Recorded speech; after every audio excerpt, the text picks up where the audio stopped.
Ni baru orang cakap hari-hari hari jadi. Ya. Assalamualaikum semua. So, kalau lagu yang dulu tu aku dengar hari-hari hari raya kan.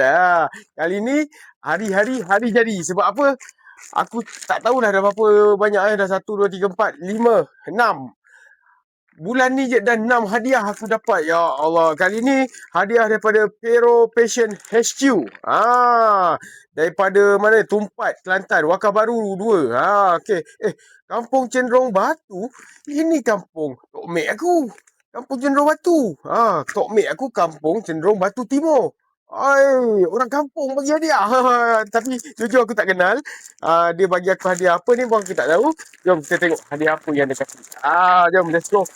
Baru aku baca komen semalam. Orang tu komen, "Bang, hari-hari hari jadi ke?" Itulah. Dah macam hari-hari hari jadi pula ni. Okey. Ini bukan mainan. Ini bukan juga kad wrestling ke? Apa ke? Barang apa ni? Sekali. Minyak wangi ni aku rasa ni. Kan? Nampak tu. Minyak wangi. Okey. Jom kita try buka. Kita tengok apa jenama dia dan macam mana bau dia. Jenama dia Pero Passion Motorsport Edition. Nampak tu yang bawah tu kecil sangat. Aku tak dapat nak baca. Apa perfume kah tulis kat bawah tu kan. So, dari luar pun bau. Bau dia macam sedap, babe. Kita try. Sedapnya bau. Ini bahaya ni kalau korang pakai dekat luar ni. Silap awet ikut belakang ke. Sedap. Kalau aku cakap macam tak jujur lah kan. Jom kita tanya bini aku. Alright, kita tanya kakak wrestling. Yang, dekat sikit. Dekat sikit. Tu bau. Wangi tak? Wangi? Wangi kan?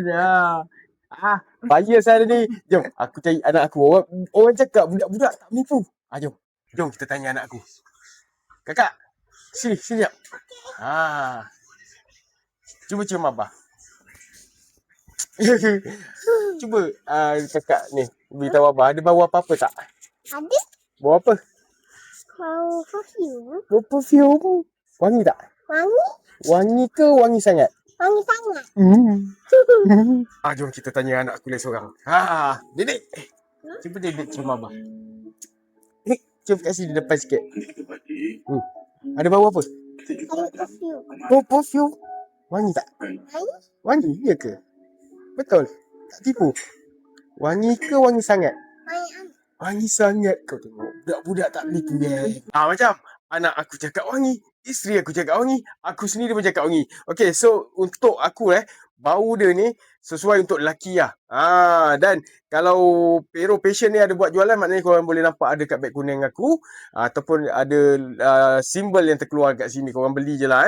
Okay, so Pero Passion daripada Kelantan. Terima kasih banyak untuk minyak wangi ni. Aku suka bau dia. InsyaAllah lepas ni aku pakai minyak wangi kau. Okay. Alright. So kalau korang nak try minyak wangi dia, memang bau dia sedap. Bau dia jantan, babe. Harum. Sedap. Okay. Boleh dapatkan dekat. Kalau nampak beg kuning ni ada, beli kat beg kuning. Assalamualaikum. Bye-bye.